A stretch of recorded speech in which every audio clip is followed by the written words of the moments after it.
Content আপনি দুইভাবে লিখতে পারেন, একটা হলো রিরাইটিং করে আর একটা হলো রিসার্চ করে। আপনি যে কাজটা করবেন সেটা হলো রিসার্চ করে একটা কন্টেন্ট লিখবেন। রিরাইটিং করেও আপনি কন্টেন্ট লিখতে পারেন।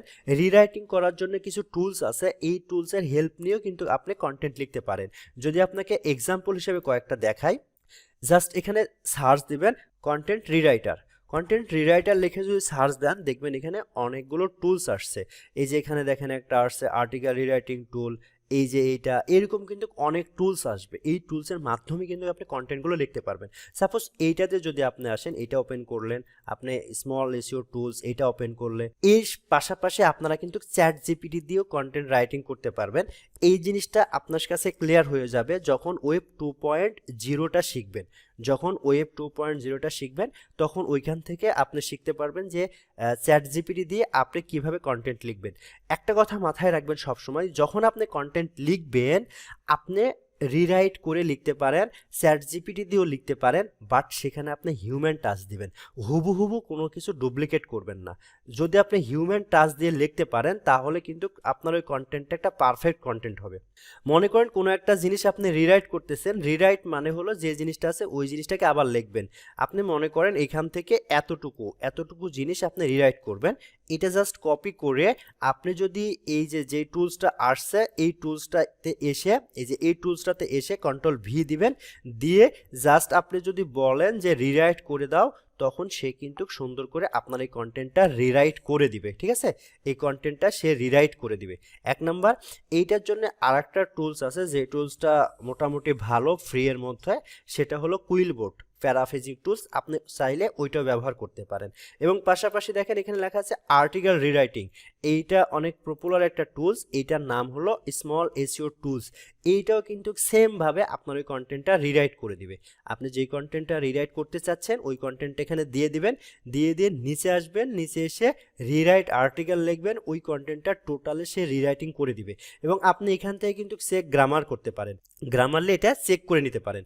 কিন্তু দেখেন যখন আপনি একটা কন্টেন্ট লিখবেন, আপনি কপি করবেন, আপনি হয়তো মনে করতে পারেন যে আমি এই কন্টেন্টটা লিখতেছি, এই কন্টেন্টটা আর গুগল ধরতে পারবে না। ব্যাপারটা এইরকম না।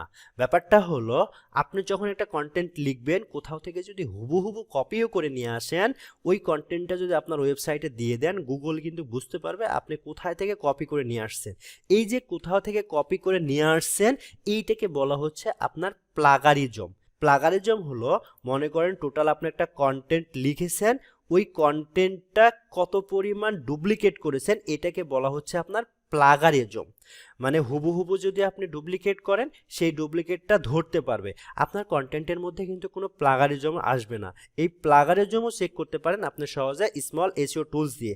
তাহলে আপনি যদি একটা কিওয়ার্ডস নেন, ওই কিওয়ার্ডস দিয়ে সার্চ দিয়ে কিছু রেজাল্ট আসবে, ওই রেজাল্টগুলো সুন্দর পড়ে আমি যতটুকু কথা বলেছি ততটুকু দিয়ে আপনি একটা ম্যানুয়াল কন্টেন্ট লিখতে পারবেন। এবং পাশাপাশি যে টুলসগুলো আছে রিরাইটিং, এই টুলস দিয়েও আপনি কন্টেন্ট লিখতে পারবেন, বাট ওইখানে আপনি হিউম্যান টাচ দিবেন, যেন ওই হিউম্যান টাচ দিয়ে সুন্দর করে আপনি একটা কন্টেন্ট লিখতে পারবেন। এবং ওই জিনিসগুলো আপনারা এভাবে চেক করবেন, গ্রামারলিতে চেক করবেন, প্লাগারিজমের কি পরিমাণ, এইগুলো সব কিছু চেক করে আপনি কিন্তু একটা পারফেক্ট কন্টেন্ট তৈরি করতে পারবেন। তবে যদি আপনি প্রফেশনাল একটা কন্টেন্ট রাইটার হতে চান, তাহলে আপনি যে কাজটা করবেন, কিওয়ার্ডস দিয়ে সার্চ দিবেন, যে 5টা বা 7টা বা 10টা রেজাল্ট আসে, সেই রেজাল্টগুলো সুন্দর করে আপনি পড়বেন, দেন ওইখান থেকে আপনি একটা ইউনিক কন্টেন্ট তৈরি করবেন।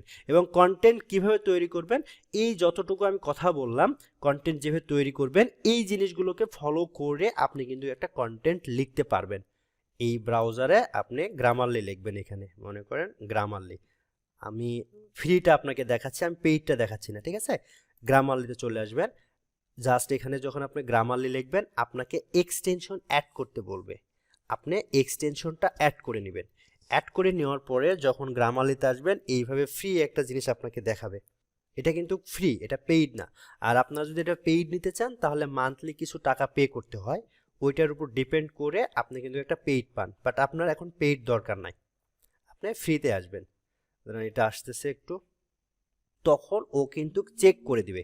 যেমন এই যে দেখেন লেখা আছে কফি, এই কফি নিয়ে যদি আমি লিখি, এইখান থেকে এই জিনিসগুলো কিন্তু সে চেক করে দিবে। এইটাকে বলা হচ্ছে গ্রামারলি। আপনি যখন এখানে লিখবেন, লিখে এই জিনিসটা পরে ডকে নিয়ে যেতে পারেন। যেমন এই যে দেখেন এখানে এইটা একটু সমস্যা আছে, এটা আপনি ঠিক করতে পারবেন। এখান থেকে আপনি মনে করেন 1 2 3 দিতে পারবেন। এখান থেকে আপনি বুলেট পয়েন্ট করতে পারবেন। এইখানে কতগুলো ওয়ার্ড আছে সেটা আপনি দেখতে পারবেন। এই যে এটা বোল্ড করতে পারবেন, সবকিছু কিন্তু এই গ্রামারলি থেকে করতে পারবেন।